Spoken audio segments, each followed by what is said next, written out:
Hello and welcome to today's Q&A session with the Greater Birmingham Chambers of Commerce on the implications of the conflict in Ukraine for local businesses. Many across the business community will be united in their sense of shock and horror at Russia's invasion of Ukraine, and our thoughts with the people of Ukraine and their loved ones the world over, whose lives have been utterly turned upside down by this crisis. At the Chamber, we're a leading business organisation helping members do business locally and globally.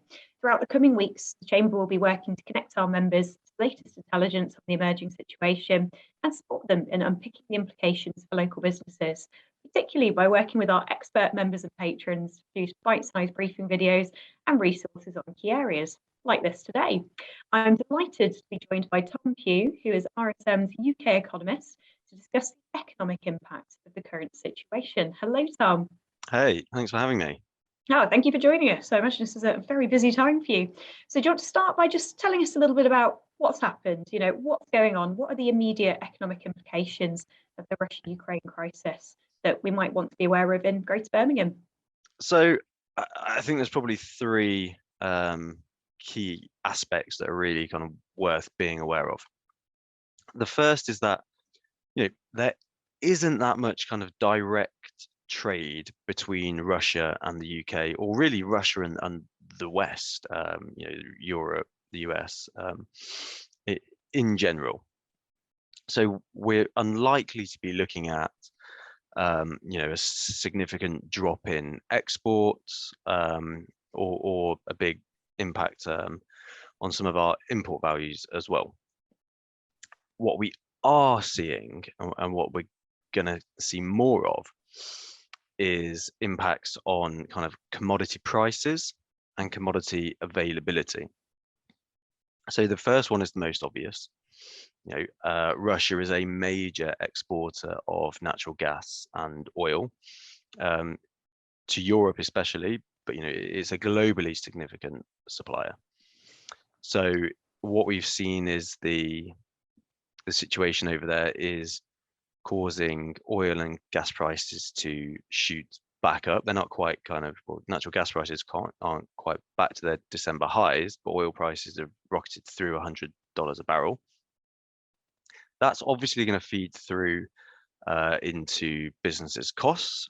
It's going to push up inflation, and it's really going to exacerbate a lot of those kind of inflationary pressures that we were already facing. And I think the second point to be aware of is that Russia is a major producer of a lot of kind of, smaller minerals, some agricultural commodities, these kind of things. So, it produces something like 45% of the world's palladium. I don't think, especially I had kind of no idea about the palladium market before this whole situation kicked off. But what we may start to see is some downstream supply issues if the availability of things like palladium becomes stretched. Then those basic components, things like perhaps microchips, which palladium are involved in, we may start to see the prices of those go up quite sharply. And if things get bad enough, we may start to see supply start to run dry on those things. Thank you. So those big pieces around commodity prices, particularly oil and gas, and the implications it could have for inflation. And then, as you say, some of those minerals that perhaps we don't think about day to day, but actually play a key role in certain supply chains. And I know there's already been enough disruption when it comes to sort of microchips and the implications for automotive and the electronic sector. So one to watch out for there. From your perspective as an economist, what considerations might businesses need to keep in mind when doing business with Russia or trading with Ukraine at present? I'm certainly not a sanctions expert, but the sanctions that have been imposed by most Western countries over the last few days, few weeks, are much wider and much more stringent than those which have been imposed before. So I would I would suspect that if you're a business who has kind of trade links with Russia, Ukraine, you'd need to be examining those issues very, very closely. So that due diligence on sanctions and just double checking any who may have any exposure there. And in terms of that longer term outlook, obviously this is really focused on the immediate term impacts. Is there anything longer term that you'd advise businesses to watch out for if this does turn into a protracted conflict? So the longer this goes on for, the worse or the larger the hit to inflation essentially will be. It's a really good rule of thumb is that for every kind of $10 permanent rise in the oil price, inflation will rise by something like 0.15 to 0.2 percentage points. So, if oil prices keep rising and they stay high for a protracted period of time, inflation will peak higher. We think we were expecting it to peak at around 7.5% in April.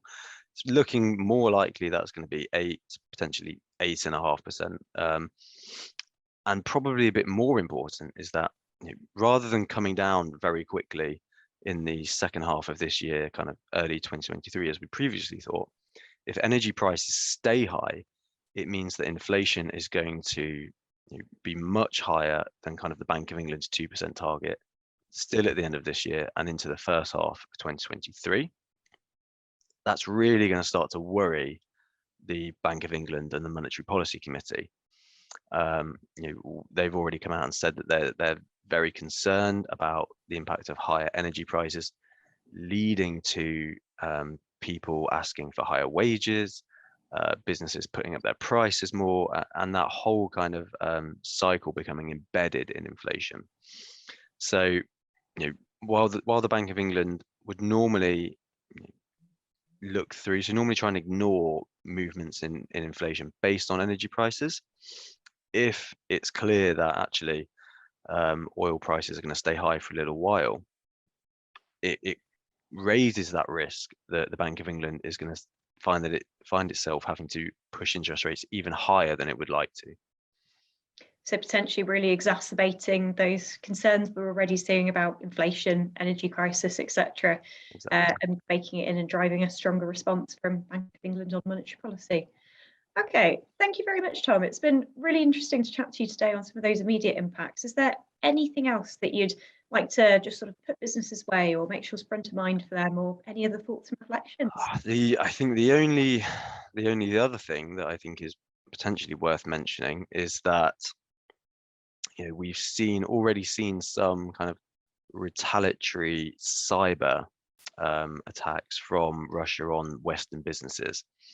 So I would just be wanting to make sure that if you're a business, you are very much on top of all of your kind of cyber threat awareness type issues.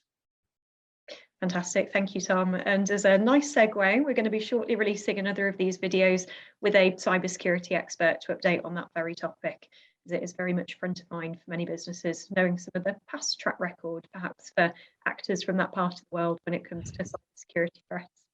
Thank you so much for joining us, Tom. It's very much appreciated. To our chamber members watching, please do keep in touch via your relationship managers with any other questions you might have about the current situation and potential implications for businesses. And of course, any key messages you'd like to see from the chamber on sort of lobbying and advocacy points to UK government as well. Thanks again, Tom. Have a great afternoon, everyone.